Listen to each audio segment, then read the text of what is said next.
ஆகட்டும், சீக்கிரமா வேலை முடி. நீ ஞாயிற்றுக்கிழமை வேற, இதுலயே நேரத்தை ஓட்டி விட்டுறாத. ஞாயிற்றுக்கிழமைல இன்னைக்கு கறி குழம்பு சீக்கிரமா தின்னு தொலைக்க மாட்டிருக்குது, அதனாலதான் நம்ம உயிரை போட்டு வாங்குது. ஏன் இதெல்லாம் செஞ்சா என்னவா அதுக்கு? வீட்டை கூட்டி 1/2 மணி நேரம் ஆச்சு, மாப்பு இன்னும் 1 மணி நேரமா நீ போட்டுக்கிட்டு இருக்க. சீக்கிரம் வேலையை முடிடி. சின்ன வீடாக கட்டிட்டு சீக்கிரமா வேலையை முடிக்கலாம். நீ தான் பூத்து பாங்கள மாதிரி வீடை கட்டி வச்சிருக்கே. 1 மணி நேரம் என்ன, 7 மணி நேரம் கூட ஆகும் வந்துட்டா. இதெல்லாம் வெளியே பேசணும் போல தான் இருக்குது, ஆனால் வாயை முடிட்டு பேசாமல் இருக்க வேண்டியதாக இருக்குது. அச்சோ, இப்போ தானே வீடு கூட்டி மாப்பு போட்டேன். நான் வேணா உனக்கு இந்த பாத்திரம் விலகி தரவா?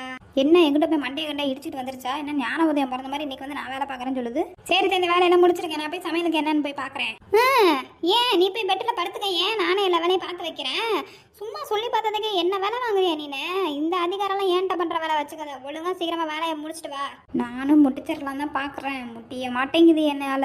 ஏய், மைண்ட் வாய்ஸ்ல நீ என்ன முட்டிக்கிறத பற்றி நினச்சிட்டு இருக்க, அது எனக்கு நல்லா தெரியுது.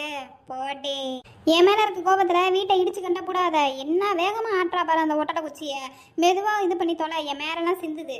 அப்புறம் ஒட்டை அடிக்கிற இடத்துல வந்து நின்னா அப்புறம் ஒட்டரை உழுகாமல் என்ன ஆகணுமா? இடி உழுவணும், ஒட்டரை உழுகுதுன்னு சந்தோஷப்பட்டுட்டு போ. பார்த்தீங்களா மருமகளே, மாமியார் எப்படி எடுத்து பேசுகிறானே. இது மாதிரி உங்கள் வீட்டில் மருமகள் இருந்தால் அதை கமெண்ட் பண்ணுங்கள். நம்ம வீடியோவை மறக்காமல் சப்ஸ்கிரைப் பண்ணி லைக் பண்ணுங்கள். வாங்க என்னென்னலாம் பண்ணலான்னு பார்க்குறா. ஏன் மாமியார் மட்டும் தான் சப்ஸ்கிரைப் பண்ணுவாங்களா, மருமகளாம் பண்ண மாட்டாங்களா? மருமகளே, யாரெல்லாம் ரொம்ப கஷ்டப்படுறீங்களோ குடும்பத்தில் அவங்களாம் சப்ஸ்கிரைப் பண்ணுங்கள். முக்கியமாக கமெண்ட் பண்ணுங்கள் என்னென்னலாம் குடும்பம் பண்ணுறாங்க உங்கள் மாமியார் அப்படின்ட்டு. இதில் தெரிஞ்ச பேர் நம்மளோட பவர் என்னென்னு. ஏண்டி அந்த ஒரு துணியை ரொம்ப நேரமாக மூக்கி எடுத்துக்கிட்டு இருக்கே, எப்படி இந்த துணியெல்லாம் துவைப்ப? எப்படி மித்த வேலைலாம் முடியும்? எப்படி எனக்கு சாப்பாடு போடுவேன்? பொய்யால உனக்கு சாப்பாடு போடக்கூடாது தானே இவ்வளோ நேரம் மெதுவாக வேலை பார்த்துட்டு இருக்குது. ஏன் என்கிட்ட இவ்வளோ நேரம் வாய் அடிக்கிறதுக்கு போய் சமைக்க வேண்டியதானே? உனக்கு என்ன சமைக்க தெரியாது, கைகால என்ன விளங்காமையாக இருக்குது? போவாலாம் வேலையை பார்த்துட்டு சும்மா நம்மளை போட்டு நெய்ன்றா. இந்த மாமி தவிரலாம் முடிச்சுட்டு வந்து டயர்டாக இருப்பேன்.